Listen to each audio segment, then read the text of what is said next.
Welcome, ladies and gents, to HCast episode 13, I think it is. So we're here. We've got all the usual cohorts: Paulie from the Latino Slant, Nick from Echo Base Network. We got Andre from Midnight's Edge. We got Culture Casino. How are you all doing? Doing good, doing good. Very good. Excellent. Doing great. Thanks for asking. Excellent. Got a bit of an action-packed stream today. I will just say, quite interesting actually. Someone did just say, why do I stream at the same time as the drinker? I didn't know that, in fairness. I don't watch the drinker's stream, so I didn't know. But that is actually a worthwhile note and maybe something which will be adjusted for future, quite frankly. I did not know that. That is my own ignorance of the YouTube sphere. But yeah, so we've got a pretty full-on episode. I think first things first is, realistically, there's only one of us that hasn't watched it. So let's just get this out the way. Let's talk about The Mandalorian. Season 3, Episode 1. It's back. Nick, our resident Star Wars lover. Yeah. What did you think? So, initially, after watching it, I gave it a 7 out of 10. After hearing some other viewpoints from people and some stuff that I was like, yeah, that's actually a fair point, I dropped it down to a 6. Oh, interesting. So did you go back and watch it though, or just listen to people? No. I've seen the episode twice, but there's I listened to a couple other reviews where some people pointed out some stuff, and I was like, oh yeah, that's actually, I didn't think about that. That's actually a good point, you know. Okay.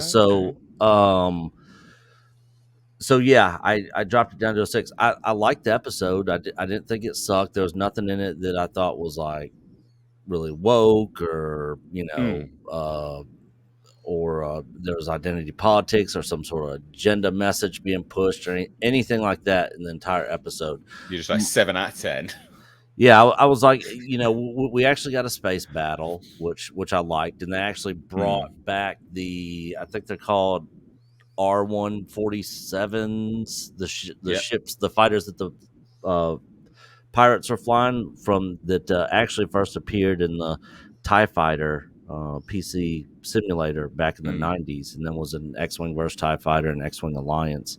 Because I recognized the ships, and I was like, I think that's from X-Wing Alliance, and they were. So that was cool. But there was I had some issues with it, like the editing. So like when he's leaving to go find this, are we talking spoilers, or is it just general thoughts and feelings really on it first, I guess. But okay, right. Yeah, well, you can sort of dive into it as well, really. Why yeah. not? So yeah, general thoughts and feelings. I thought it was a decent enough episode. I didn't love it, I didn't hate it, and ultimately I came to a 6. Okay, all right. Andre, what did you think? Well, as you recall, Mr. H, when The Mandalorian first came on, you and I were just about the only fans of it that were, especially of Gina Carano's Cara Dune. I remember it distinctly. The two of us, we were like, she's badass. Everyone else is like, oh, fucking woke word. Yeah, pretty much. That was the early response. Do all those things, everyone else came around to it, but people were like so traumatized at that point that they saw wokeness where there was none. So I've always been like a fan of The Mandalorian since early on. What I will say now, because I have not seen the Boba Fett series. I've seen like bits and pieces. I never saw the Mandalorian episodes. I absolutely felt that I was missing out. I was like, really? Here I did feel that I missed out on a lot here. Maybe I've forgotten some stuff, but there's like some things here that I feel like I've missed out on. I don't think you did. Like, I think he's in like 3 episodes or something like that. He gets a new ship. Grogu comes back, and that's it, basically. Yeah, pretty much the last 3 episodes of Book of Boba Fett are the only ones that are. Well, still, that's 3 episodes I missed, and that feels. I felt that, and beyond that, I didn't. I guess that was like the best they could do towards writing out Cara Dune, which. That was really. Because I am much less sympathetic towards the series now than I was to begin with. I thought it was all right. It's obviously the best Star Wars that we have had. since the last episode of The Mandalorian, to be honest. But still, the fighting of Cara Dune was such a huge thing for the simple reason she wasn't just like a character; she was what I like to call oh, I forgot the name, like a carrier wall, basically a load. She was a load-bearing structure. Yeah. Okay. And without that load-bearing structure, the whole thing kind of comes crumbling down. And this thing right here, to me, I could tell in the writing that this is something they have rushed together because Cara Dune wasn't there. It's like, oh no, she's gone. Oh, and that other guy that we were really planning on, oh, he's gone too. So here is what we have cooked up for you guys instead. So here's this other adventure, and here's the side quest you need to go on first. So now we're back to the standard formula for the Mandalorian, which is side quest after side quest after side quest after side quest. And I appreciate that for what it is, but knowing that this is now something that they had to MacGyver out of thin air because they had to change their original plan, and I can totally tell. And I think never. wasn't the original plan just she was just going to have her own spin-off anyway, so he was always going to be off by himself again. Yeah, he was going to be off, but she was still going to be there. No, we do not know the details of what those plans were, but it wasn't so simple as that she was going to have her own spin-off series and fuck off from the rest of the show. No, that wasn't like that at all. What was happening? There'd be some the level Ranger of series, and then she would get her own thing. But there was going to be interconnectivity. This was basically like a mini MCU, and basically what they did say that okay, fine, they still have Iron Man, but they just lost. They just lost Captain America and they just lost Thor, and they're carrying on with Iron Man. It's no longer the MCU in a sense, right? That's kind of like what we're going with here. And I could tell from watching, I could tell they have MacGyvered this together. I hope it's going to be good going forward, but I find myself much less excited for that reason. And I never thought I would ever say this after everything that's been happening in entertainment the past 5-10 years, but the current season of Picard is better. Yeah. Wow. All right. Paulie, what did you think of Mandalorian? You're muted, by the way. Yeah. Listen, I went in kind of feeling the same way Andre was, and the fatigue and the kind of the reluctance see to see it, much less enjoy it. That being said, I liked it a lot. I'm not gonna lie, and I have no problem liking something like that. So I was thinking of in my video review. The first thing I said was Michael Corleone. Every time I get out, they pull me back in, and that was it. I mean,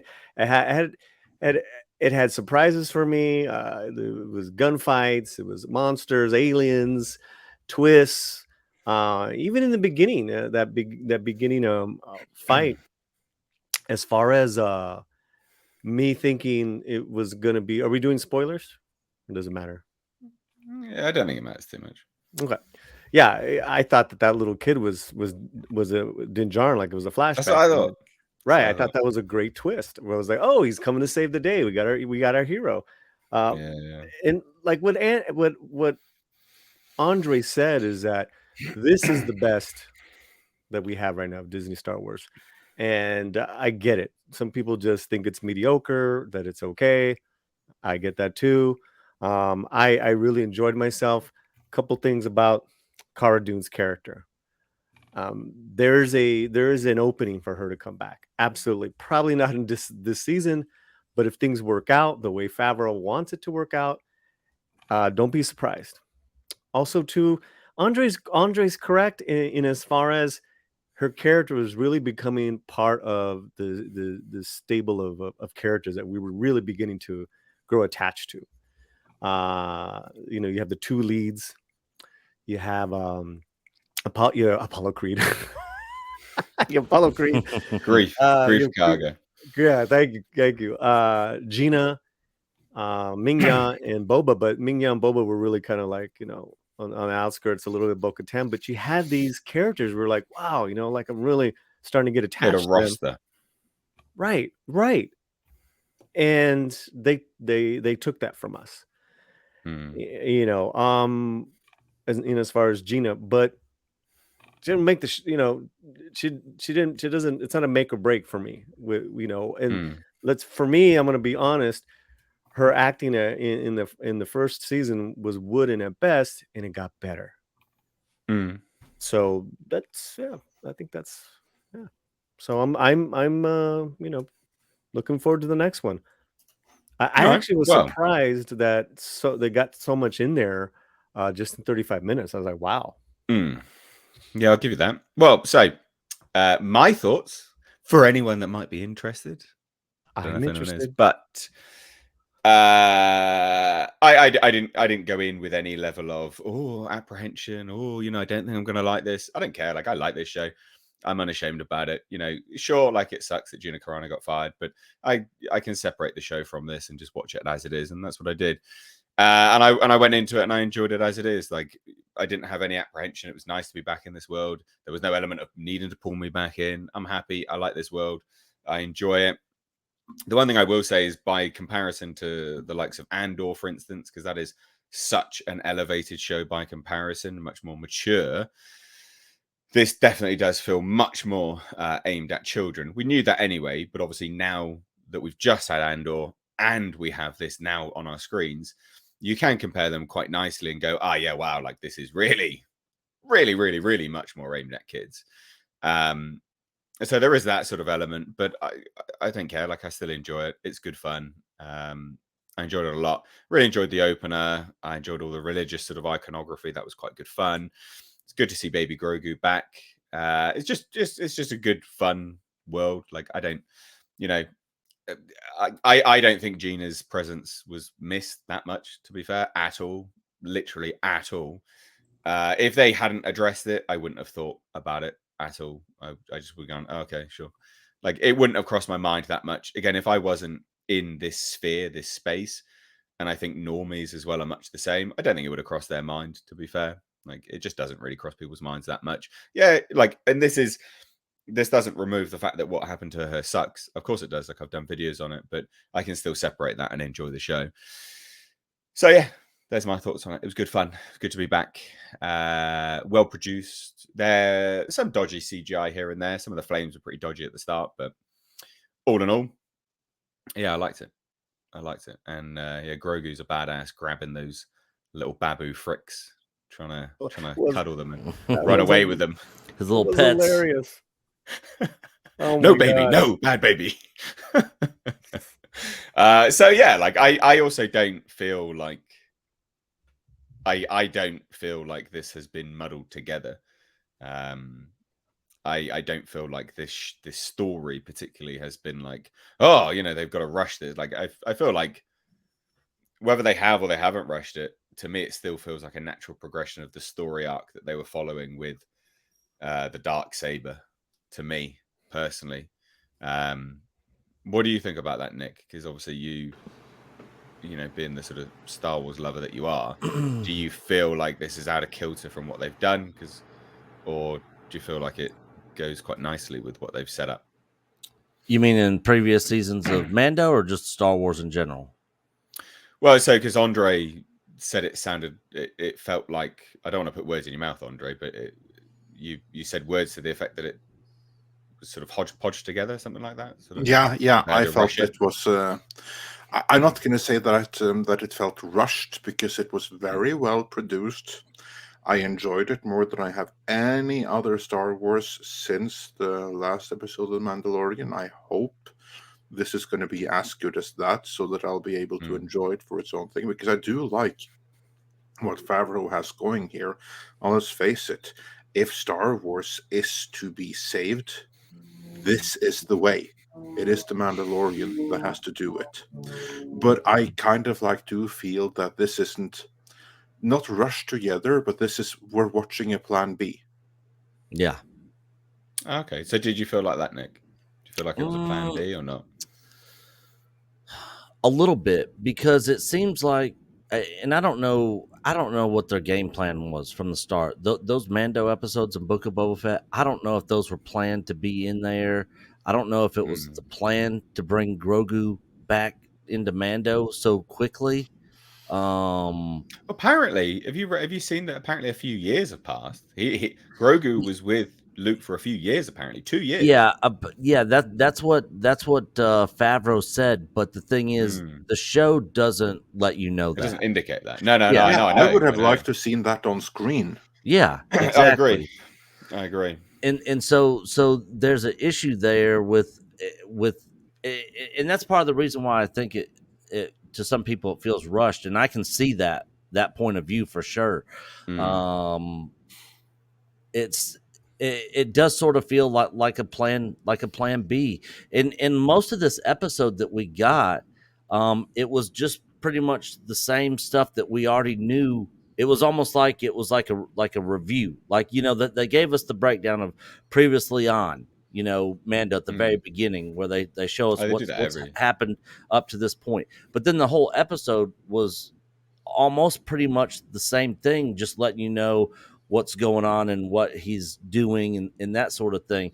Really, the only thing new we got was a couple new characters, and you know, with the pirates, you know, some dialogue, but it also felt like the editing of it. So, for instance, like when he's going, he leaves Navarro to go get the memory chip for IG-11. Well, he's like, I'm going to go get the part and I'll be back. And then he goes to a planet in the Mandalorian system and goes and has a conversation with Bo-Katan. You know, it seems like that scene should have been before he went to Navarro in the first place. So some of the editing for me seemed a little bit off. But it felt like they cut maybe a scene between it. Yeah, maybe why he was doing it. Yeah, like as soon as he took off and was leaving, I thought the episode was either going to end there or it was going to show him, you know, landed on Tatooine, I'm guessing that's where he's ultimately going. I have to agree with that cut. That cut, it took me a second to be like, wait a minute, what's going on? And it's towards the end of the episode. I think it's actually the very last scene, right? When he talks to Bo-Katan. I was like, it took me a second. I mean, other than that, I mean, I don't hate the episode because of it, but it was something that just stood out to me. No, it did. It did. Absolutely. And then the other thing, the whole thing with IG-88, he self-destructed and blew up. How is there any pieces left of him? You know, I was like, like when I saw it in the trailer, I was like, oh, they erected a statue in his honor for sacrificing himself. I thought that was a cool callback to the character. But then we get into that's some of his parts, and it's pretty much his whole top half. I'm like, no. Yeah, where would the bomb have been then, I guess? Yeah, because even if you go back, because I watched it, the second time I watched it, I paid attention. Was it in the middle? On? Yeah, it was in the middle. And when they showed him sacrifice himself and blowing up, he blew to pieces. There is no head or body or anything else. He is gone. And so it's like, are they just like, oh, he's a popular character, let's just bring him back? Oh, we don't got to explain anything. Just throw him back in there. You know? Can I say something I thought was really stupid to that end? Yeah. It was like when Mando went to the little critters to get him repaired, and they were pretty clear that now this can't be done. And even if it could be done, his memory will be fried. Like you'll be just get a new droid because you'll be getting a new droid anyway. Like all the memory, everything is gone and it's not coming back. But what if I get you this one part? Oh, then it's fine. It's a new memory board. It was like, well, make up your mind. It's like if it's a new memory cord, then say that. But then how do you transfer the old memory to that? Can that even be done? That's like. Like make up your mind here. Yeah, true. Yeah, I'll give you that. Yeah, I don't know whether I just enjoy it. Yeah, I give it to you also, Andre. But I still This have is the fun. thing. Like, I mean, that's what a minor thing. That is a minor thing. Like, I don't mean to quibble because Yeah. again, I do enjoy the Mandalorian, but there's like this may be one of my least favorite episodes so far of the series. Really? So I just Yeah. hope Okay. that it picks up because I want to like this. I hate having to watch stuff out of obligation Yeah. that aren't any good. Mm. So I just really want to like this. Yeah. Yeah. I liked the was it the IG? Yeah, IG-11. Yeah. I thought it was a good payoff because that's how we first saw him as, like terminate, kill. Then they reprogrammed him, and then we went back to being that. It was a funny was a- scene. I was thought it really was a funny. funny scene and Yeah. comical. But still in my head, I'm like, Mhm. he shouldn't be there at all. I mean, I like that scene you're talking about, Paulie, but Yeah. still in my head, I'm just like, it doesn't make sense. He shouldn't be here. And one other thing, this is only 8 episodes for this season. We just got the first one, which was basically just telling us the same thing. Like, if I swear to God, if they give us filler or crap episodes, like, I'm gonna be furious. Like you don't have time to fuck off. You got 7 episodes left. Give me something Yeah. worth. Give me something worth it. Push the story forward. Make it exciting. Like, don't be spending a bunch of Yeah. time on Tatooine with Peli Motto and jokes and all that sort of stuff. Yeah, I Like, agree. I agree. Get down to the nitty gritty and let's bypass everything else. Well, it'll be interesting. I mean, we'll obviously watch it next week and give our review on it then, hopefully. I won't ask you, Culture. Don't you worry about it. But yeah, interesting. We will shuffle on now, but I will just say before we do, ladies and gents, if you want to support the show, please do use the super chat function. Can't stress that enough. Get your comments in, get them read out, get us all talking about your comments. That'd be really, really good. And also subscribe to the second channel where you can find all of these live shows, but also clipped into their own videos. You can find that linked in the description box. Mistake Reviews live archives. We will bring in now Mr. Tom Connors. I thought I'd bring you in after that segment. Nate, I'm also dropping. Oh, because you just don't want me to say what I felt about it. Huh? Ooh, I'm also. I have some comments when Tom's done, but that's somebody who didn't watch it. You had a whole show it- yesterday to say what you want, so It's because that said. segment just went on long enough. Yeah. So I think we're done with it. So Sure. All right. Well, I'll just leave then. Fuck it. Sure. Go ahead. Bye, Tom. Bye.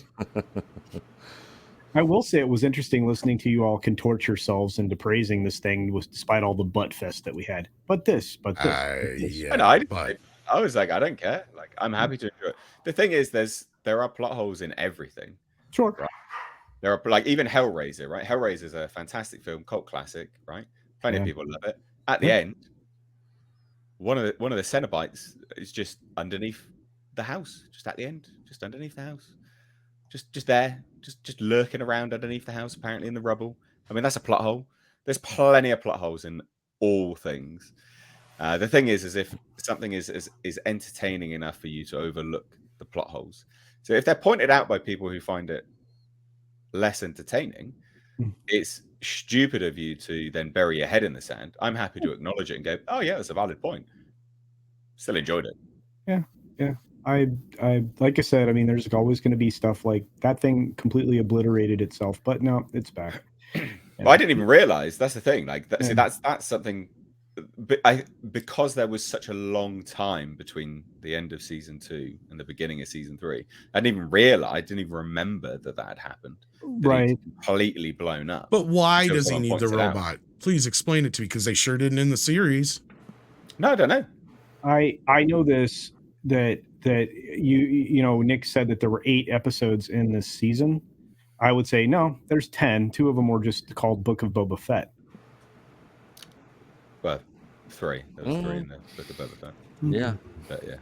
So that would make 11 episodes for season 3. There you go. Yeah, you're right to a certain degree. I mean, but now, okay. All right, I'll just keep my mouth shut because you don't want me to speak on it. I don't want to go against the echo chamber here. Sorry. What echo chamber are you talking about? Tom, don't be absolutely ridiculous. There was We no had echo chamber two here. people didn't like it. Andre two people didn't that did. like it. Then there's you. Nick. I mean, Nick said he liked it, but then he also. Well, I just found it awfully kind of Echo insulting chamber that I'm about brought a- in about a afterwards, show implying that I'm laser not You were supposed to talk about it. Tom, you were fucking late, and it ruins the flow or something. Don't get all shitty. You were You late. guys were still talking about it. I was in the chat. I was in the back room for like 10 minutes. Bro, you had a whole stream yesterday talking about how you felt. No. All right, never mind. You Forget come it. here late, Oh, get my soul, man. damn. Come on, don't don't play your hate like that. I've given my reason. All right. I wanted to move the segment on. This is 26 minutes on something. I want to move the fucking stream on. That's all I want to fucking do. Fuck's sake. It's not a slight on you, Tom. Christ alive. Right. Talk about something that you might want to comment on. Star Trek 4. If you know the Esquire.com interview, which is the most Ponciest thing I've ever seen in my life. Andre, are you aware of this? I am. I saw the pictures. I haven't read it in detail yet. You saw the pictures. How could you not? Yeah.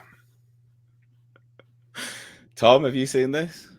I didn't read the whole thing. I just seen Chris Pine saying he was feeling a little left out of the loop. And I think it's funny that he thinks there's a Star Trek 4 actually going to happen. No, I don't think he does. This is the thing. We'll take a look at it because it is, it's very funny. So this was the article. It's Chris Pine time. This is, I honestly don't think I have seen a Poncy enough article. This is peak Ponce. And literally just the opening. Okay, Cedarwood, Chris Pine says, here we go, Rosemary. Monday morning in the hills above Hollywood, we're in Pine's sauna, a cube of wood and glass near the edge of his property. Pine, lightly bearded, shock of greying hair, wearing only orange board shorts, is perusing little bottles, dripping essential oils into a waist-high chimney topped with hissing hot stones, fine-tuning the vibe. I mean, fucking hell. This is so, it's so Poncy. Anyway. I hate these pretentious things. Oh, mate, it's so, I could read, I had to read all of this earlier, just trying to get to the point about the Star Trek stuff. It is the worst thing I've read in so long. Like, they start talking about basil tea. Like, oh, well, he picked up a barley tea. If you taste something in that, Pine says, I put a bit of barley tea in there. He tried it at a Korean restaurant. Now he's into barley tea. Like, fucking, what is this nonsense? God. Anyway, so we'll labor past all of this. You don't need to read any of this. I had to. So scroll all the way down with these ridiculous images that he's there. It starts talking about Dungeons and Dragons. I mean, goddamn. Wow, could you look any more? Did you just look at that? I try to avoid it. I want to just get to the meat of the. I know. Yeah, I'm aware. It is. Oh, it's worse. That's not even the worst one. Culture. Okay, there's worse stuff. But yeah, so he starts talking about basically Star Trek 4. So Kirk's like that too. Pine points out in Star Trek he's James Dean, and then he walks in to meet Bones, and he hits his head. I want to be able to show that you can be cool and masculine without having to be a pissing contest all the time. And if you're pissing, sometimes you piss on your foot, and you can look like an effing idiot. I don't know why I bleep the effing out, but never mind. Last spring, Pine, and then he starts talking about like his beard. He's talking about his beard growing out. Oh my god, this was so painful. Anyway, here we go. So the most modern-looking objects in the room are a couple of Captain Kirk Funko Pop figures positioned discreetly on a low shelf. You get two distinct feelings when you talk to Pine about Star Trek. The sense that he still feels real affection for his Starfleet crewmates and real humble gratitude for the experience, and also the sense that in Pine's life, the franchise is a massive machine, like the Enterprise itself, that came around once and beamed him up and made him part of something bigger than himself, something that felt almost impossible to live up to in the moment, and then deposited him back into his working life with different prospects and different concerns. And that, in the years since he's last played the part in Star Trek Beyond, he'd maybe come to a peaceful place in terms of letting Kirk go. Pine's first Star Trek came out a year after the first Iron Man. Beyond was released in 2016 after Marvel's interlocking mega franchise had moved the goalposts for what constitutes a hit. Beyond's gross, nearly 344 million globally, was good money, but not Avengers good. I'm not sure Star Trek was ever built to do that kind of business, Pine says. I noticed they did not say what the movie cost to make. Yeah, this is Beyond is one of the biggest flops of all time. Exactly. This is the thing. They're like, oh, that is good money. By what metric? It's not good if the budget's huge, for goodness sake. It lost money. I say that again. It lost money. Yeah, exactly. This is the thing. And so Pine's like, well, look, I'm not sure Star Trek was ever built to do that kind of business. Well, that sounds like what Emma Watts said months ago, or a year ago now, almost, or more. Yeah. Who said? Emma Watts. She was there for a hot second until she didn't jive with, I suppose, some of the upper management before Brian Robbins came in. And she flat out said, the problem with Star Trek is it's not $1 billion franchise. These movies, it looks like they're making a lot of money, but they cost 3 or 4 times as much to make as they used to, when really, if you look at the averages, they're not making any more than any of the best of the Star Trek films did. So basically, what she was saying was that Star Trek 09 and Star Trek, Into Darkness did not make any more money than Star Trek Wrath of Khan, Star Trek 3 or 4 did, but they cost 3 or 4 times as much in the process of making them, basically.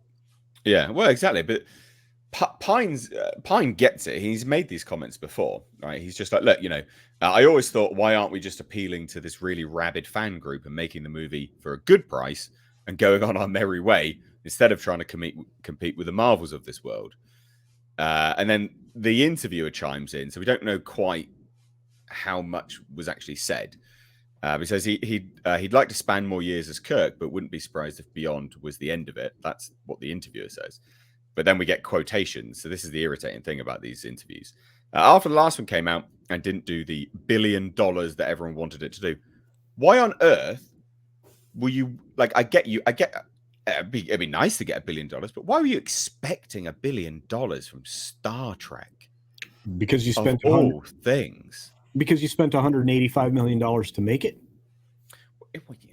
Well, yeah, but and this also comes from the time of Hollywood, where I'm sure you remember, Nate, where they were like, as long as it was something attached to a franchise, they were making it. They didn't matter that every studio was trying to bank on whatever IP they had at the time.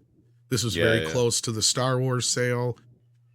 This is because at that time, that was all Paramount really had on their plate that was worth a shit. To be real, because this is actually, I think, just before Nickelodeon bought Ninja Turtles, for instance, too. And outside of SpongeBob, Paramount didn't really have much. No. Yeah, no, true. Transformers was their other big thing, so you got to think they're going from that angle too. Remember, reviving an old franchise for a new modern audience with new special effects and all that kind of shit, and modern sensibilities. And then obviously comments about Anton, which is shame, passed away. I don't know. It just seemed, and then he pauses and then goes, it feels like it's cursed. It shouldn't be this hard to figure out how to do another Star Trek movie, yet it's taken 6 years. Pine and Crew's return to the screen was announced in February 2022. The interviewer has spoken to J.J. Abrams by phone. Apparently the search is ongoing for a director, even though they announced the film in February. Abrams is elliptical about the film, even by Abrams standards. I will say it's the first time since the original reboot that we have a story that feels as compelling as the first one. I mean, what do we think about that? Yeah, you announced the film. It's the first time they had such a compelling story for Star Trek 4 since the last time they had such a compelling story for Star Trek 4. And this is, what is it, Tom? This is at least, not counting the Quentin 5th or 6th? No, this is at least the 5th or 6th different iteration of it. At least 4th, now, maybe. Because we've had the S.J. Clarkson, the guy who's working on Alien now, Noah Hawley. And the first one was from the Rings of Power guys. Yep. They were the ones that did the first script for Star Trek 4. And I think there's another one in between there and S.J. Clarkson for some reason. And I know there's at least another one in between there. No. Wasn't there Tarantino, and then the latest guy I think is what, Shackman?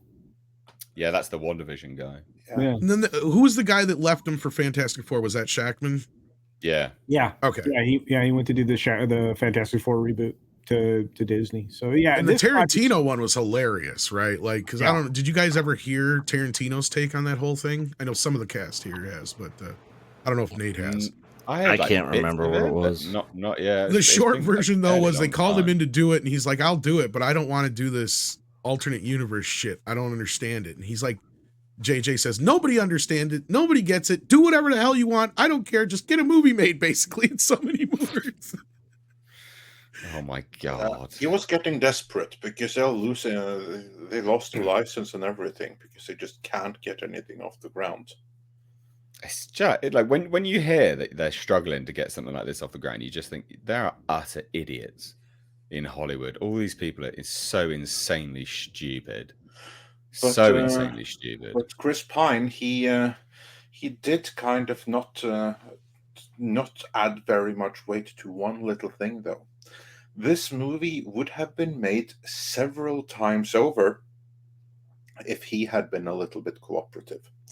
Because the thing is that some idiot decided that, yeah, we're going to give this the blockbuster treatment, which means that each movie is going to have to make like $1 billion in order to be profitable. And then it turned out that they didn't. And then eventually, Bad Robot and production company Paramount, or distributor Paramount, as it were, came to the realization that the only way that we can do this, that we can make this fiscally profitable, given how much we lost on Beyond, is if we cut the budget to, say, 80 million. And that means all of the stars are going to have to cut their payment or salaries as well, because that's a big driving factor in how unbelievably expensive this movie is. So they went to Chris Pine and said, "Hey, can you cut your upfront rate, and then we'll give you a bigger back end in return?" To which he answered, and I quote, "Hell to the fuck no." He wanted his contractually required massive upfront payment, and then so did the rest of the cast, which meant that the movie would cost basically more than what they could spend on the whole thing before even a frame of footage was shot in cast salaries alone.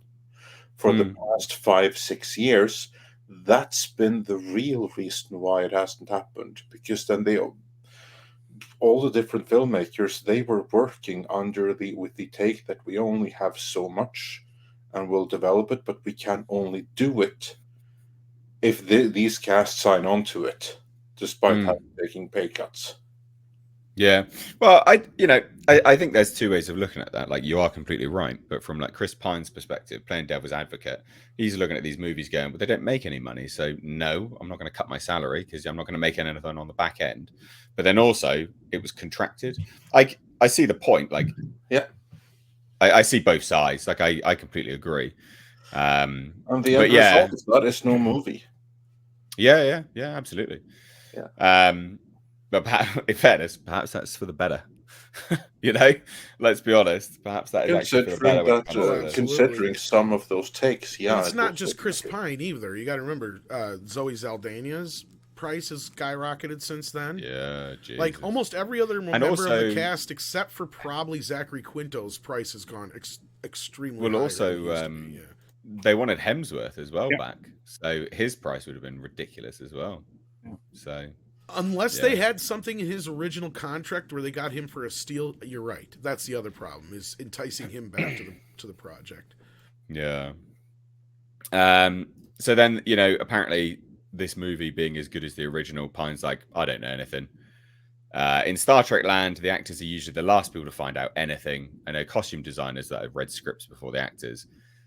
And he says, "Yeah, well, I say it's frustrating. It doesn't really foster the greatest sense of partnership, but it's how it's always been. I love the character, I love the people, I love the franchise, but to try to change the system in which things are created, I just can't do it. I don't have the energy."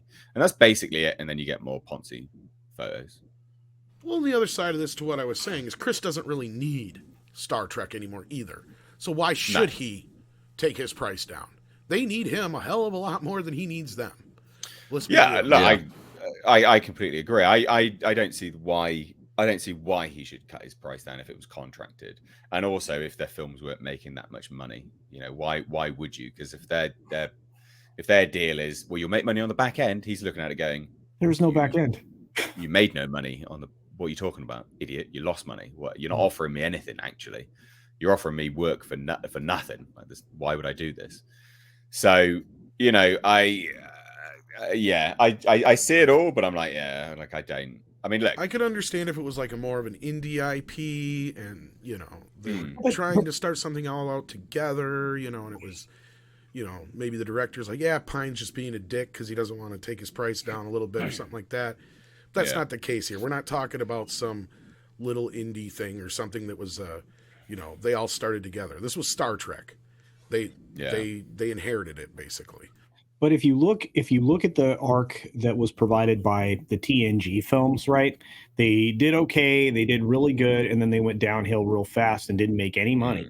This is following exactly that same path, and the next one is such a stinker that nobody will ever touch Star Trek for another film again. I mean, it's bad if you just look at the history of the films. And again, it comes along with the fact that actors cost more money, the longer you keep them in given roles, and you just don't have the audience built in anymore. They aren't able to capitalize on the television audience any longer. Outside of the original Trek films, even the TNG films went downhill rapidly and didn't make any money at the end.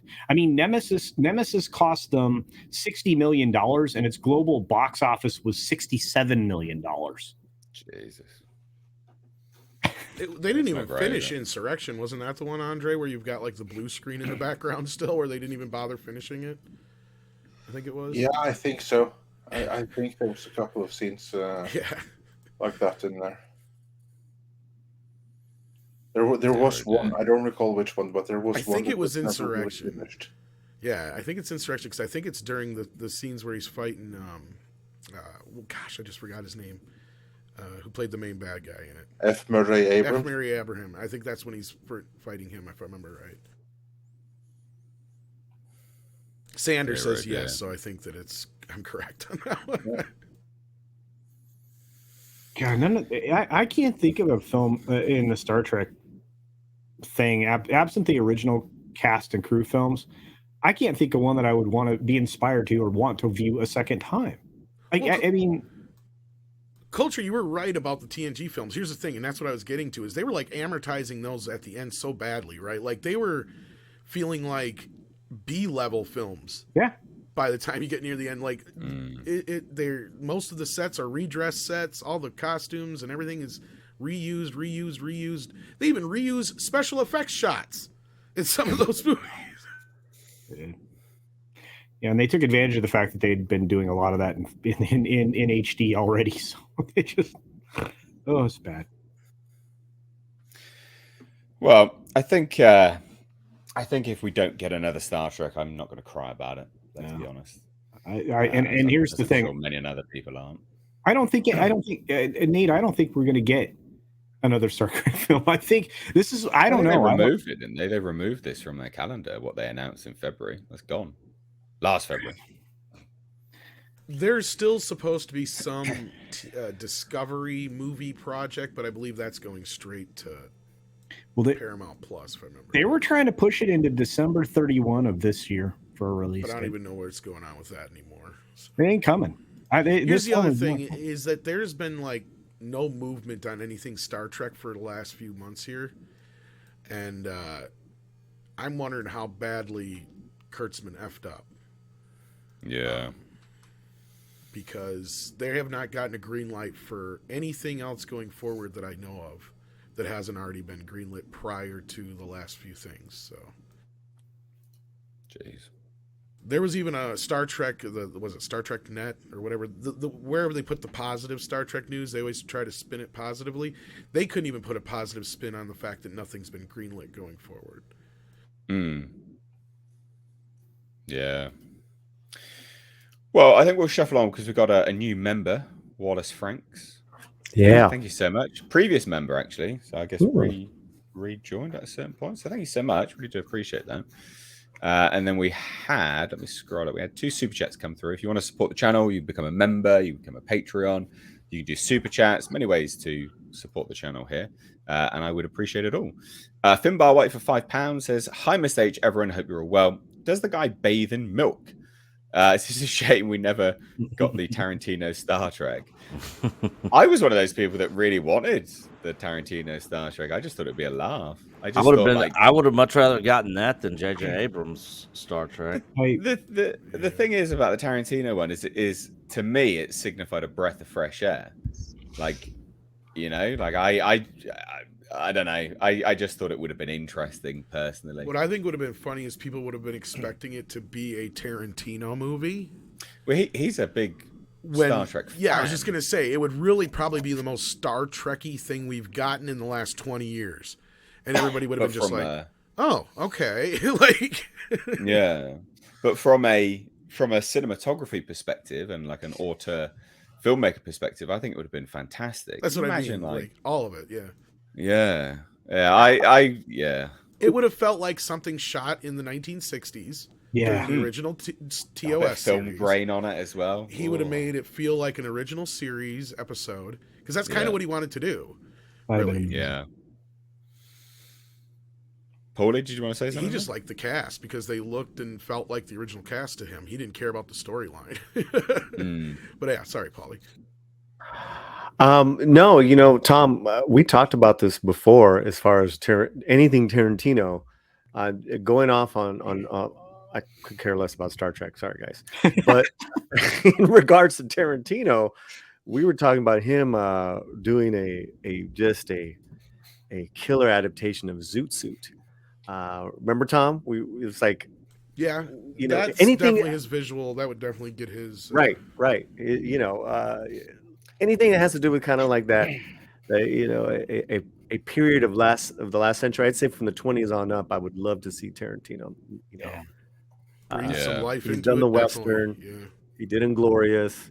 He did the 60s and 70s with Once Upon a Time. The Zoot Suit movie was basically a teleplay, and it would be great to you know, do a high quality Tarantino film version of that. That would just be amazing. Sadly, I think he's going to spend the next few years mostly writing and maybe directing television and stuff here and there. But yeah, I guess he's sticking with his "I'm doing one more movie and that's it" thing. So it does seem that way. Abattoir 39 for $5 says, "Concerning the horrific events of the new Peter Pan movie, the heavenly, faithful, and dark 2003 live-action Peter Pan deserves more attention." Dark, more attention in a bad way, or maybe a positive way. Yeah. Look, I said the same thing the other night too. With well, there's a new Peter Pan and Wendy movie. I know that. Oh, okay. Yeah, the 2003 one I don't really remember, but I remember the one from Sony. Oh God! Well, because you were late, I was saying that our clipped video of me and Tom and Culture is still blocked. Tom, with Disney, I'm still trying to fight it, but they probably weren't happy with me calling out all the woke stuff in it. But you know, I absolutely ripped it apart, but they will drop it. I did. Came up with an automatic escalation straight away. The weirdest thing, I've never seen it before. Came up as an escalate option, so I was like, I'll do that straight off. I have not seen that 2003 film. I don't know if I want to. I've just did a quick Google of it. It looks atrocious.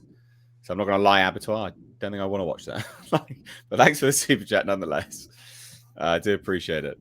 We've got another super chat here from Daniel Rockensteady for $5. It says Tarantino wanted to adapt one of the OG Star Trek episodes where they travel back in time to the 30s and are disguised as gangsters. That would have been so cool. And this is why Paramount was high on it, because it would have been cheap. What was the right? Because it would have been all on their sets.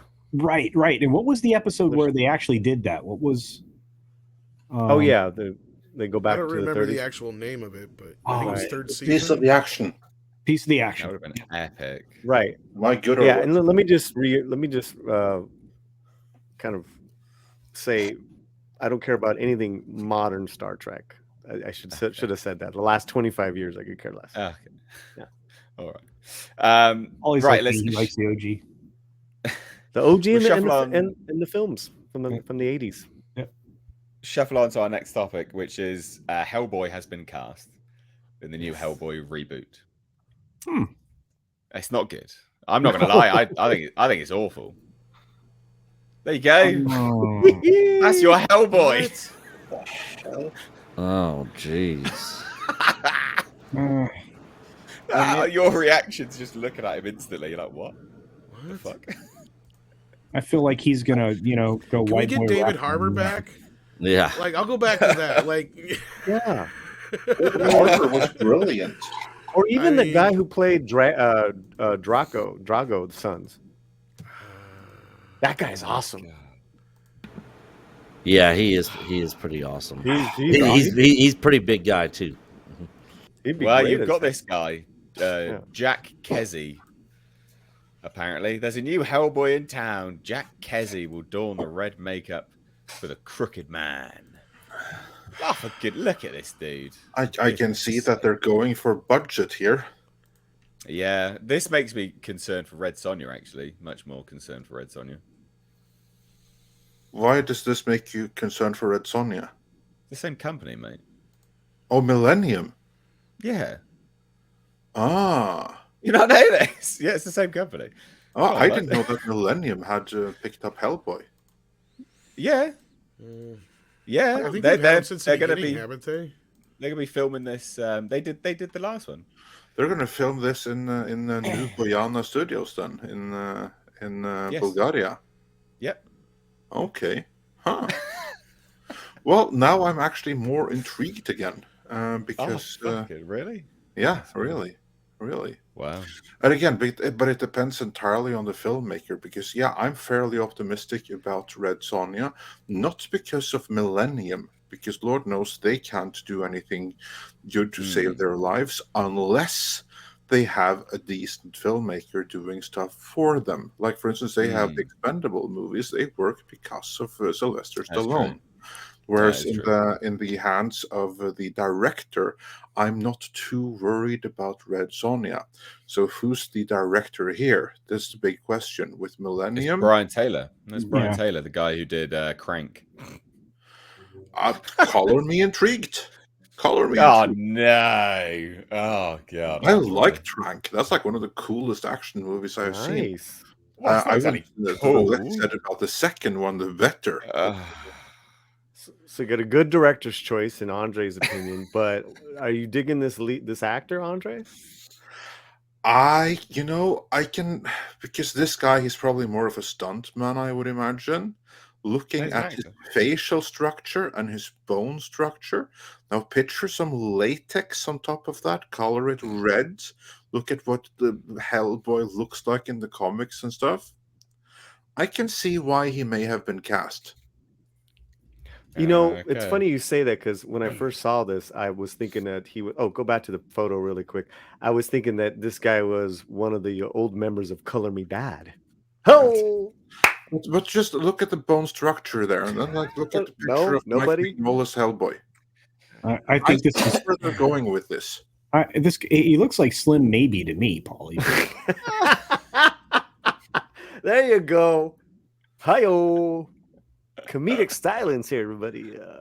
H-cast, everybody. Yeah, I think this is. I don't know the actor personally. From a looks, but the thing is, from a looks perspective, it actually doesn't matter. No, we in fairness, I think he looks ridiculous, but actually, David Harbour doesn't look like Hellboy, and he looked great in the makeup. Oh, Tom dipped out. David Harbour looked great in the makeup. Whatever people thought of the film. David Harbour also had a kind of a look to him that worked, right? Like he has a face about him. Maybe. And this kid just looks like one of the new kids on the block. Like he does not look like he should be Hellboy. No, it's got to go Color Me Bad, Color Me Hellboy. Yeah, there's special effects makeup can do a lot. So I will say, judging by aesthetics is nothing really to judge by, but the comments that they make is, Kesey's had smaller roles in high-profile features such as Deadpool 2. I don't remember him in Deadpool 2. He was in Without Remorse, number apparently. 3 or something. Must have been a really small honestly, role. I don't know. Like He a was in background actor? Dark Web, Cicada 3301, and he starred opposite Orlando Bloom in The Outpost, and he was also in Claws and The Strain. But they're like, oh, Jack Kesey's a dynamic actor who has the ability to morph into roles. His talent and stature are perfect for this younger Hellboy. I was very impressed with him while working together on The Outpost, said Jonathan Younger, co-president of Millennium. Sure, I guess. Sure. I don't know anything about this dude. I will also say the quiet part out loud. And he was so cheap. We didn't have Well, hold on a minute, guys. Actually, this might give you a bit more like a better more sort of smoldering opinion. photos. Well, yeah, he doesn't look as weenie. much of a like white boy summer here, you know, like for instance there, like a bit more chiseled. Yeah. A little less slim, maybe. A little older. Yeah. I'm not seeing it in the face though. That's what I'm trying to say is like David Harbour and what's his face before him had a unique face, right? Well, Ron Perlman, yeah. Oh, Ron Perlman. Jesus Yeah. Christ. I mean, and it works. And not it's not just the face, it's you have to have a very prominent brow.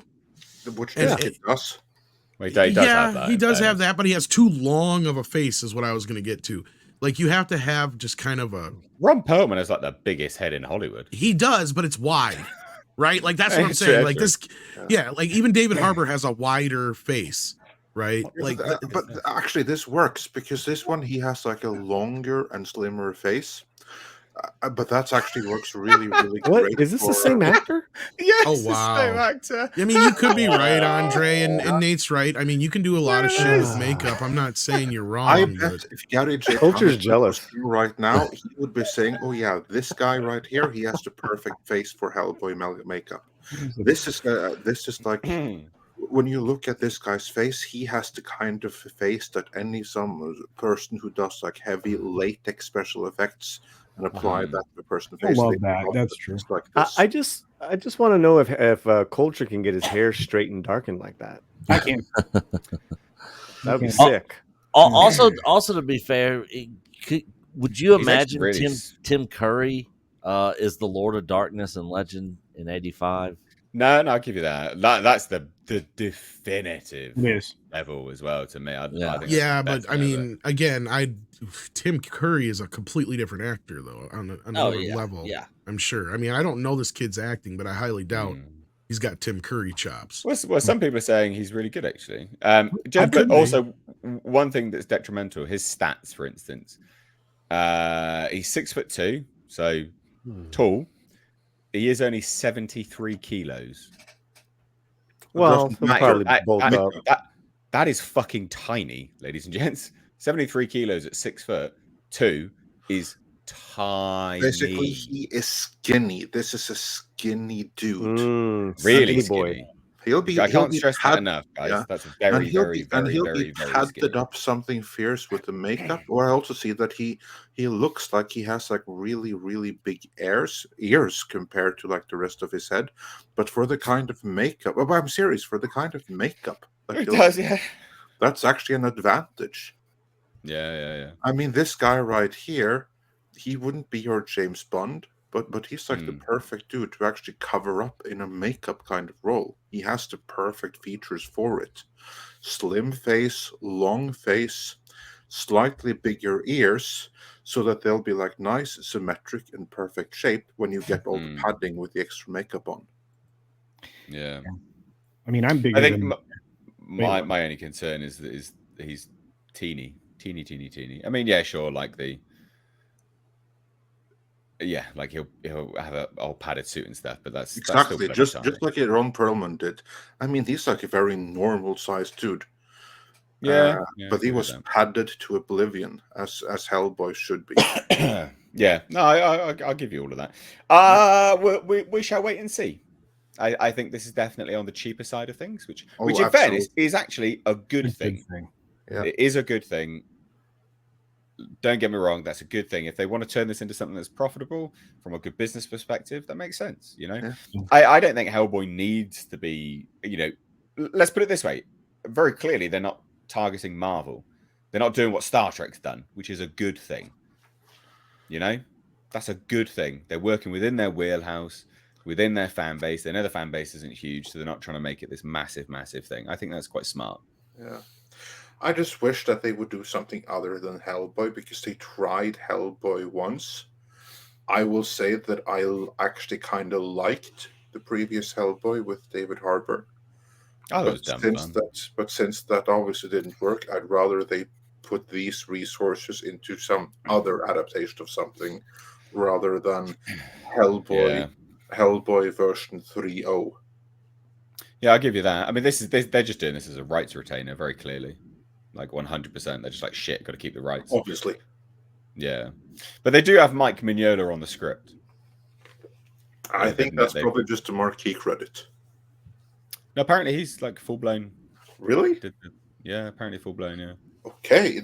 Him and the other good thing is that part of Dark Horse Entertainment is working on it as well. So Dark Horse, the comics, they're working on this as well. Okay, I only see more things to be excited about here. Those things excite me. Andre is rarely optimistic, and so he's tipping me over towards maybe this will be all right. Yeah, I'm actually more excited for this than I was 10 minutes ago. Oh, there you go. Yeah, look at that. Me, my font of knowledge, giving you all the lowdown. Yeah, fantastic. Oh dear, dear. We've got some super chats with there. Millennium. I was just saying with Millennium. Yeah. It's more likely to turn out crap than it is turning out good. But this has a lot of things that can go very, very right here. Yeah, well, again, like Red Sonja. Red Sonja has a lot of good things that are positive for it. You know, definitely in the chainmail. Definitely. Exactly. No, we're not talking about feminism. No, you know, like, yeah, cool. They're making the kind of movie Millennium always wanted to make, only good because they by accident found a good director.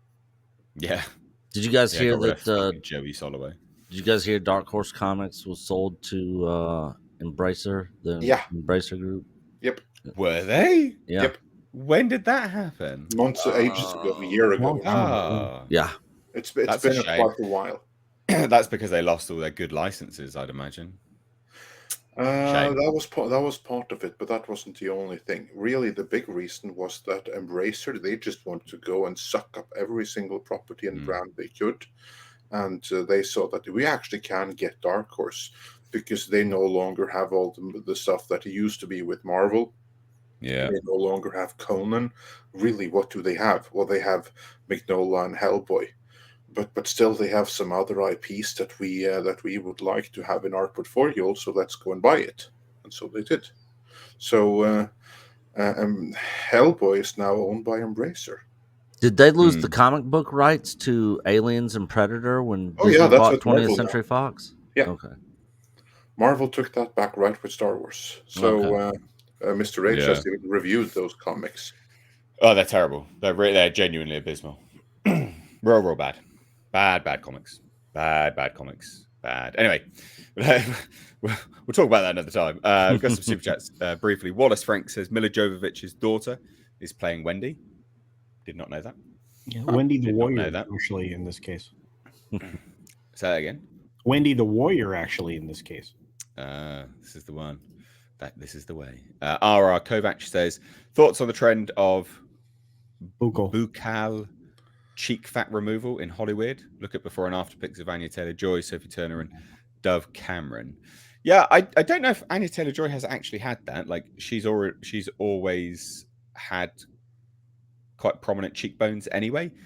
And she's slimmed down quite a lot more as she's become more and more prominent in Hollywood. So I don't know if she's had that done. I don't know about the others. But I thoughts, ladies and gents?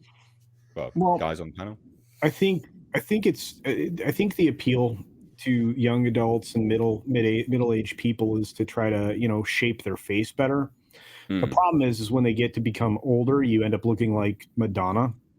Your cheeks get hollowed out. You get more of a you look, I don't know, skeletal. at that point. Skeletor is what I was going for. Yeah, because I mean, it kind of gives definition here. You're going to lose. This is something that most people don't realize. You lose collagen as you get older. So some of the features that you have that you benefited from that helped eliminate wrinkling, that disappears. So I don't know that I would go after making that more pronounced later. But hey, to each their own. Yeah, they should really stick to doing whatever it is. Jennifer Aniston and Suzanne Summers does, because they're, especially Suzanne Summers. I mean, she's old. I don't know how much work she's got, but apparently she hasn't had that much. She does a lot of natural stuff, and she looks great for her age. She's older than Madonna.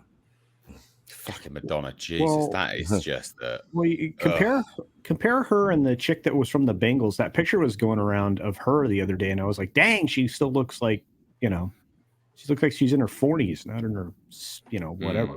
Yeah, it is what it is. But like I said, I mean, if you think you're going to extend your career, you're going to do a lot of different things. So, and it's really hard on women in Hollywood. It really is. Mm-hmm. But dudes are doing it too, man. I mean. Just trying to get rid of that baby fat. Tom Cruise is keeping it together pretty well. I mean, and I'm not even going to say he hasn't had a little bit of work done, but that's the thing is certain people can get it done and they do it to a point where it's like just enough to where they really don't want anybody to notice. So they do a pretty good job of it. Yeah. Then you have the other guys who just go too far, like Madonna. And she legit looks like Pete Burns.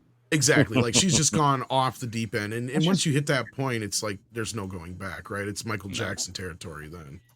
Yeah. So. Man, you know what? He regret. We're not going to get into that right now. But I'm sure he did after a while. We like I said, I mean, that physical stuff only lasts so long. You can only last so long. Exactly. I mean, you eventually got to try and let yourself age a little gracefully at a point. Yeah. I mean, that's what I'm doing. I'm not going to do anything other than listen to what Paulie tells me to like exercise and eat and stuff like that. But that's all those people have, because they're vapid excuses of humans. They only have their looks. Yeah, a lot of those people. Yeah, Madonna, she's a vapid excuse of a person. She's remodeled herself every couple of bloody. Yeah, no, she's absolutely vapid, waste of space. 100%, and has proved that by doing what she's done, absolutely unequivocally.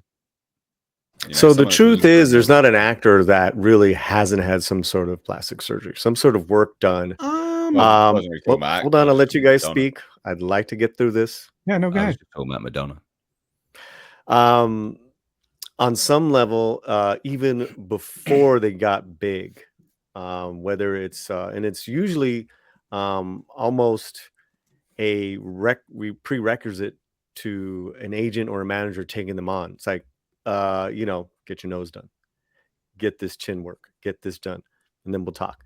That's just how it is in this town. And some people age gracefully, have better genes than others. Some people don't, and they'll hit that work really hard. That plastic surgery, and also too, it's the towns is about trends. What's the latest thing that's going to make me look young so I can keep on working or try to be considered for work? So it is a real it's a real challenge that actors face. But let me play devil's advocate there with you, Paulie. I will say, actually, in the Western world, we do have a strange association with plastic surgery in general. And I will say, I think there's two extremes. So I think we have a bad association with plastic surgery because we notice it when it is incredibly bad. So Madonna, that's incredibly bad plastic surgery. She looks like an absolute twat. And then there's the type which you just don't see. Yeah. And you don't notice. And then it's not stigmatized. And I will say in the East, so in the sort of Asia areas, plastic surgery is actually very, very common. And it's interesting because we often hear about Asians not aging, Asians, they don't age, blah, blah, blah. A lot of that's actually just plastic surgery, quite frankly. Well, but it's done so well that you don't notice. And they look for a Western aesthetic as well. The double-lidded surgeries are very common to do the double-lidded surgery for their eyes. The only thing that I would ever have consider getting done is to have this one eyelid lifted, because there's a weak muscle to it. That's it. That would be, and technically, while cosmetic, it's also going to make it so I don't have obstructed vision in one eye. But yeah, like I don't see any issue with plastic surgery. To be fair, I just think when it's done to an extreme level, when it's abused. No, listen, the best jobs you don't notice. Absolutely. I'm just saying that the majority of actors have had some work done, not just your face. There's Tom Cruise famously had his teeth done because he had like one of his big teeth was literally in the middle of his face. It was the weirdest thing when he was a kid. You know, the only one I don't see having ever been touched probably would have been Harrison Ford, to be honest with you. Like, I really don't think he's ever had any work done, to be honest with you. Or he'd have fixed something. Yeah. Well, anyway, Tom, you sent something interesting. What's this nonsense you sent me? Well, this goes along with what I was saying about no green lights going forward so far with Star Trek. Here's the beginning of the end. It's like a red light coming to an end. Yep. No, not STD. No, where are we going to get our STD fix from? I haven't seen anything of that show past the first episode. I wish I could shed a tear. Well, I remember back in the day, Andre painfully made me watch this, and that was hilarious. I think everyone agreed because for those that don't know, what we did was that Mr. H, he hadn't seen any of Star Trek Discovery. Like, we had all suffered through season 1 and season blissfully 2. ignorant, and then we decided, okay, let's just try and let Mr. H watch the beginning of episode 3.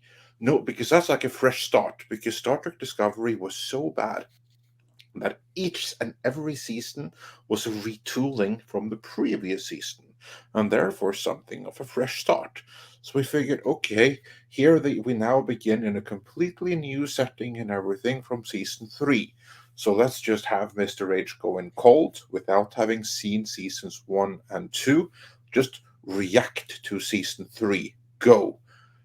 And then we filmed him react to it, and then we discussed it, and practically broke your brain. And a good time was had by everyone who was watching, not by you, obviously. But yeah. And also, wasn't the original deal, from my recollection, Andre, you'll have to remind me, because this comes from the time period where I actually kind of came into the fold of Midnight's Edge, because you had already done at least 1 or 2 pre-Discovery videos by that time.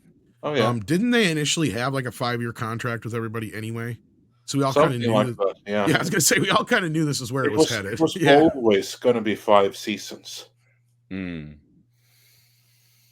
Terrible show, absolutely atrocious show. So what is this? They're just saying that it's going to come to an end with the upcoming season 5. So they filmed this already. It's just done. Yes, it's already been filmed. I think didn't they film it back to back with season 4, Andre? Because we weren't even sure if it was going to be a season. They were debating on making it a movie. That's what I was talking about earlier. So now we got our answer. Jesus. Yeah. So they filmed. It was season 4. They basically filmed the entire end of the series. So they filmed season 4 and 5 in one go. And then it was like, okay, what do we do with this footage? Do we make a season 4 and 5? Do we make it a season 4 and 4.5, and then a movie? Oh my god! And evidently, it would appear that they landed on, we'll do a season 4 and a 5. But it was the same footage it was going to be anyway, and this was filmed a year and a half ago. Oh my god! So if I am, and remind me if I'm wrong, Andre, but wasn't Polly and I engaged in suffering Star Trek Picard, and Paulie tapped out after but I think that being someone who knows fitness and how to take care of himself, Paulie decided that no, it ain't worth it. Andre's not paying enough for that. We've got a statement from the star and producer Soniqua. Is that the one that plays this? That's the one. Lead? Yeah. So I can hardly believe that this mind-blowing journey with Star Trek Discovery is ending. I'm astoundingly blessed by God to have played Captain Michael Burnham. That's right. Keeping the trend going in the real world, God blessed you so you could play Captain Michael Burnham. And have taken part in a legacy alongside an extraordinary cast, phenomenal crew, a remarkable writing team, remarkably shit. To our most supportive partners at CBS Studios and Paramount Plus, who insisted on making television history. Fuck off. They insisted on making television history. The disconnect with these people. That's outrageous. And this is the way it was down at the Star Trek convention that year too. They literally think they're changing the fucking world. And it was funny because a couple of the older crew kind of smacked them down in their place a little bit here and there. Like, it was kind of funny. So bad. Especially I'm the guy who played, grateful. was it Dr. Phlox or whatever? Yeah, he's like, we had all kinds of different shit in our show. I don't know why you guys are acting like you were the first. He said that pretty much. I'm also deeply grateful for the creative collaboration with our showrunners, Michelle Paradis and Alex Kurtzman, as well as Olatund Osunammi, and the incomparable team of executive producers. I will never forget how it felt to stand together as a show family, cradling the heirloom of Trek, with all those from the franchise at large and with the fans, all 10 of them. The fans welcomed us into their hearts and then down the toilet as we launched a new iteration of Trek and an entire entertainment platform. What? And we'll never forget it. 65 episodes later, here's to the entire company of Star Trek Discovery, to the show and its 5th and final season, to its beloved fans, and to all those who envisage a better future. Let's fly. Well, at least she's taking credit for CBS All Access, which is true. They did launch CBS All Access. Yeah, she inspired 2 name changes of a network. Oh my to be honest God. with you. So well done. Yeah, they were the flagship title of CBS All Access. This is true. Where, pray tell, is CBS All Access now? Well, the flagship was run straight into an iceberg. That's where CBS All Access is right now. Well, there's more comments from Alex Kurtzman and Michelle Paradis. As lifelong fans of Star Trek, it has been an immense honor and privilege to help bring Star Trek Discovery to the world. The Trek universe means so much to so many, including us, and we couldn't be prouder of everything Discovery has contributed to its legacy, particularly with representation, of course, because Star Trek never had representation, ladies and gents. Never. No, this is all new. No, and this is what I was saying at the convention where a lot of the older cast were calling out these guys for their bullshit. My God, that is so bad. If just one person sees themselves or the possibilities of their future in a new way because of Discovery, then we think we'd have made Gene Roddenberry very proud. No. Of course, there'd be no Discovery without Soniqua Martin Green and the extraordinary team of artists, both in front and behind the cameras, who have brought this show to life. Would you want to say, Colton? Nothing. I was trying not to throw up. Oh, right. Their passion and determination to make every episode special has been deeply inspiring. So too has their love and support for one another and their genuine love for Star Trek. Discovery has truly become a family over the years. And we couldn't be more grateful to be part of it. To the fans around the world, thank you for joining us on this incredible journey. Your love for these, God, they go on. Your love for these characters and your excitement for every episode, every season has meant the world to us. We can't wait for you to see what we've been working on for this final season. We appreciate your patience in the meantime and trust us when we say it'll be worth the wait. We love you all. Live long and prosper. Oh my God. Fucking hell. Oh my God, there's more. I'm not going to bore everyone with this shit. Yeah, I don't. Oh my God. The good news is it's over. Oh my God, there's more. It really is an alternate. LGBTQ stuff. These are some these people think they're so self-important. It's hilarious. Well, I was just noticing. It just seems like such an alternate reality that they have created out of what they know that the general population, that used to be the fans, have refused. So that alternate reality is that you guys don't exist, or you're just haters, you're all that stuff. And here's what I would, and I have a couple little fans. You guys are all so great. You guys, it's because of you. You've supported us, isn't it beautiful? and that's the shtick with everything now. It's like marketing activism 101 now. It's just like ignore reality. Yes. Yeah, basically. No, create your own reality. It's their truth. Right? Yeah. Truth. Perception becomes reality to these people.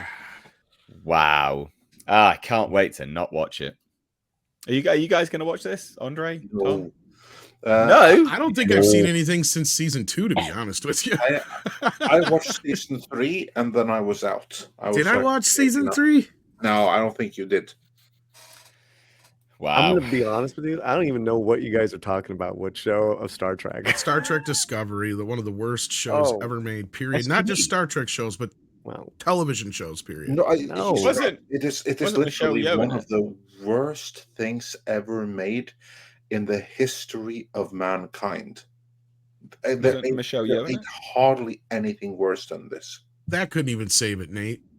No, but she was in it. I'm right. Yeah. She was, but she was wasted, and then they made her this horrible character that was basically her mirror universe version of herself, because she gets killed in the first episode. Oh, good. Just what everyone wants when they...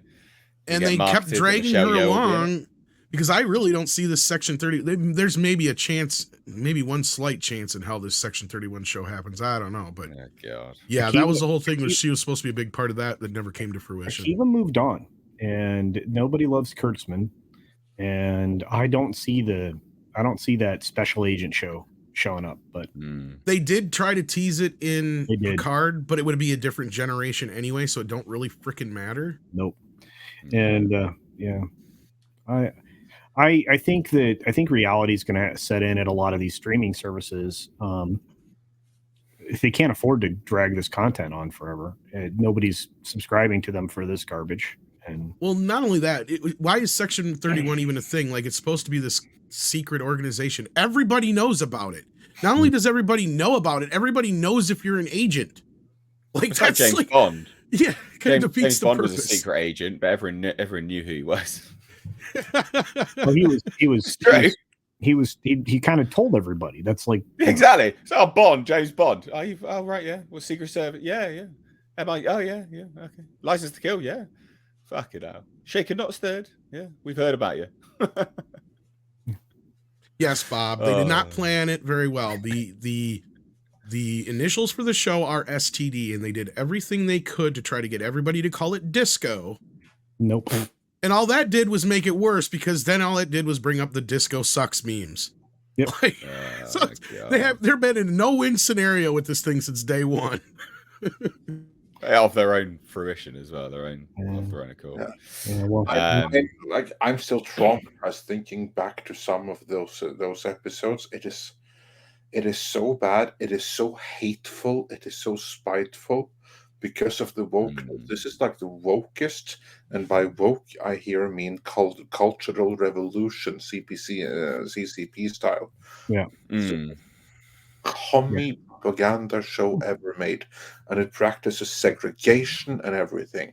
I mean, this is the show where they will even stop they will stop the plot dead center just to have a discussion about pronouns. Oh god. Yeah. I remember because I watched a few episodes and they introduced some like non-binary character or something like that, played by, of course, a non-binary actor. And I'm like, yeah, they had some they-thems in there and made a huge about it. Neo-Marxism, the show. Yeah, this is all we're getting is all this neo-Marxism propaganda crap-tasticness. So, yeah. Well, anyway, let's move on to some super chats. So, Mortem009 says, H, who's your favorite American porn star? And everyone else, who's your favorite British porn star? Welsh, Scots, and Irish included. Mate, I got no idea. I don't pay attention to their names. Anybody I'd pick would be from like 50 years ago, probably. I've got no idea. Yeah. Absolutely no idea. Guys, if you know anybody but Ron Jeremy or what's his face's name, Holmes, like I think that you've probably got know more about porn than the average human. Go ahead, Andre. I don't think I know the name of a single British porn star. Me either. I can't think of any. Me either. That's the other problem too. Yeah. Now, if you ask me American, I would say Katie Morgan, but she has actual legitimate acting credits, and she had a show on, I think, Showtime or something. Yeah, she was HBO, in. I think it was, but yeah, she was in Zack and Miri Make a Porno, as a matter of fact.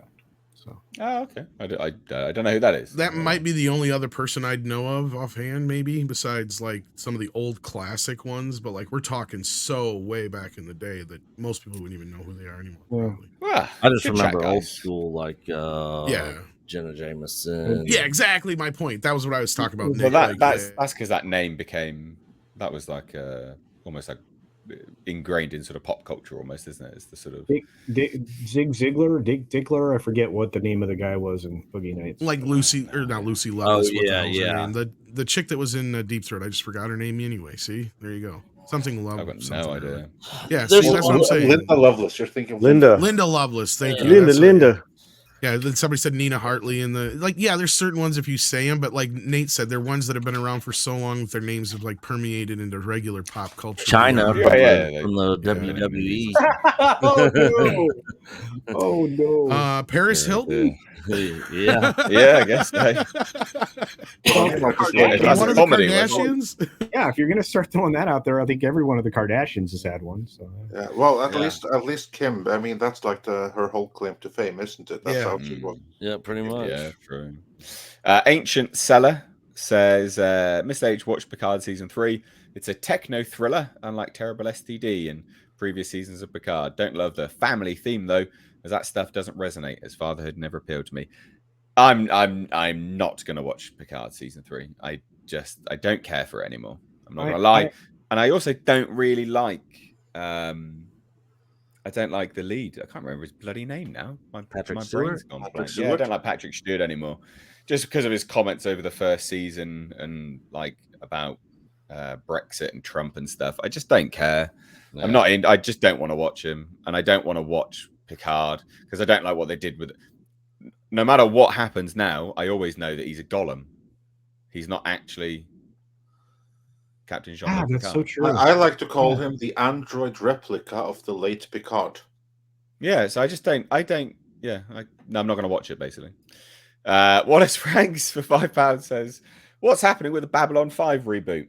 It's something I might watch, as I love the original series in the 90s and have it on DVD." Yeah, the original creator was coming back for that, wasn't he? Anyone else said about this? I didn't hear too much, to be fair, so I don't really know. I'm hoping you guys know. So, Tom, you got an update on that, didn't you? Super chat wasn't wasted. Nothing specifically I hadn't heard in a while. I mean, I know there was some talks. It's like months ago that I last time. Yeah, but this has been a while. I'm trying to remember who owns it. So it's a Warner show. Mm-hmm.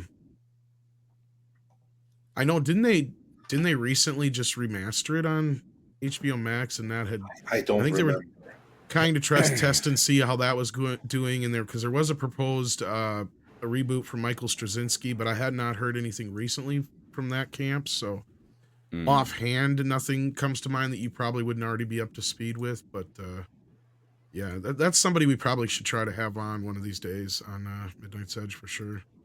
Maybe get an update from him. Yeah. All right. Well, we've got one last topic. This is actually going to be Tom's favorite topic, I've heard. A little birdie told me this. Lord of the Rings musical. Matilda. Director Matthew Wachus headed for immersive open-air performance in the UK. Tom, what do you think, mate? I can't wait to hear the Precious song. Yeah, look, this is just a bit of fun to close it out with. This, I don't really know what is happening here. Like, who's running this? Is this been licensed? What's the deal? Like, I don't get it. I hadn't heard anything about this. Broadway and theater has suffered from what Hollywood has been trying to do for the last 10, 15 years now, for about 20 or 30 years. And their latest claim is to try and take a movie and turn it into a musical. And since it has instant title appeal, they at least can make an opening weekend. They partnered with Soul Saints of the Middle Earth Enterprises. So that must have been, this must have been a deal that was previous to Embracer Group then. Yeah. Wow. I bet Embracer Group are annoyed by this then, because they've just announced this whilst Embracer Group announces all of the Warner Brothers projects. There's probably nothing they can do about it because they have to honor their contracts. Wow. What do you think of that? This is like the Tom Bombadil thing, I believe. Oh God. Fuck that. This sounds terrible. A musical version of The Lord of the Rings. I think this is awful. This does not sound good. I'm not gonna lie. Don't you think it's neat? I have hairy feet. We're walking. I hate musicals, so I definitely wouldn't really care to see this. But I know there's a lot of people out there that are musical nuts. They love that kind of shit. So but I think it'll do well. I mean, it's Lord of the Rings musical. I'm sure it's gonna get an audience, even if it's just people that are just curious. I might walk in there and watch the first 15 minutes maybe just to see what it's about, just to see how it is. And then if I'm like, okay, this is dumb, I'd walk out. But well, okay, so I mean, this is a movie series. Sorry, Culture, but this is a movie series that they had said for 50 years that couldn't have been made into movies until Peter Jackson finally did it. Mm-hmm. How the fuck do you expect me to think you're going to pull off a musical? Does anybody remember the disaster that was Spider-Man when they tried to turn that into a freaking musical? My God, this is going to be a nightmare. Or the Avengers musical from Falcon Winter I heard they're Soldier. actually trying to do they're that. actually going to make that. Oh Lord, God, that's so bad. Yeah, and I'll just say this: the only time this works is when you do it in animation. The original Hobbit film had musical elements. But it wasn't like the characters wasn't directly a musical. Yeah, and so I don't see it. First of all, it usually doesn't work, and again, it's exactly what Tom said. They're trying to capitalize on name recognition and for every Little Shop of Horrors and Hairspray we've ever gotten over the years. There's hundreds of other ones that have never done a damn thing. Yeah, but those were Broadway musicals to begin with. That's true. No, I'm talking about the ones where they steal the idea from movies. We have had so many of these jukebox / movie musicals. Hair was a musical before not Hairspray. Oh, I thought you said Hair. No, I said Hairspray. Yeah, you're right. It's very rare that it works. Mm-hmm. Yeah. I just keep thinking with this, like the Inquisition song from The Inquisition. What a show! Hey Takamata, what do you say? I mean, producers did okay, but yeah, there's very Gandalf, few. What do you say? Just got back from the Bell Rock. Bell Rock. What's a Bell Rock? It's what you hit with the bell, but then you rock. It's gonna be that bad. Head, I thought he was dead. Join H-Cast. We've got a musical going on. Fucking hell. Right, anyway. Musical H-Cast stream. Apparently so. I think that about wraps it up here, actually, to be perfectly honest. What have we got going on your channel, Paulie, on the Latino Slant? What you got going on? No post show. That was Tuesday. So we'll probably do it next Tuesday again. That was a lot of fun. I'm gonna go see Creed 3 again tonight with Chris Gore and the fellas. So maybe I'll do another out of the theater. Still trying to figure that out. And then videos and surprises all the time. So real quick, Polly, what do you think of Creed 3? Oh, I loved it. That was really cool. Okay. Yeah. Cool. Nick, what do you got coming up? Chill stream. So it's funny that we both said that at the same time, but yeah, literally Coach texted me during this stream. I was like, I'm off work tomorrow if you want to do a chill stream tonight. And I was like, okay, nice. I'll probably be down for that. And then of course we got our regular Saturday night stream this Saturday night where we do pop-ins and let channel members pop in and share their opinions and all that sort of stuff and be a part of the stream. So yeah, it'd be fun times. Culture, what you got coming up? Just the norm. I mean, we're still trying to get you on Comics Division's channel for a Thursday Throwdown. That's tonight, and then otherwise, I just do the 6-minute daily weekdays, Monday through Friday, and a couple videos throughout the week. So thank you all. Nice. Andre? We have a video dropping here relatively soon, I hope, and tomorrow we're back with Midnight's Edge in the morning. Nice. Tom, Midnight's Edge After Dark stuff? Yeah, in about roughly 90 minutes or so, we'll be doing Mead. Hope to see you there. Excellent. Well, I will be watching Creed 3 tomorrow. So it's out in the UK tomorrow. So I'll watch it and give you my review then. We didn't stream on Tuesday, but should be back to normal next week. Not much else really to report, quite frankly. Anyway, ladies and gents, thank you all so much. Join, subscribe to the second channel in the links in the description box. Mistakes, reviews, live archives. Take care, everyone. Bye-bye. Bye, guys.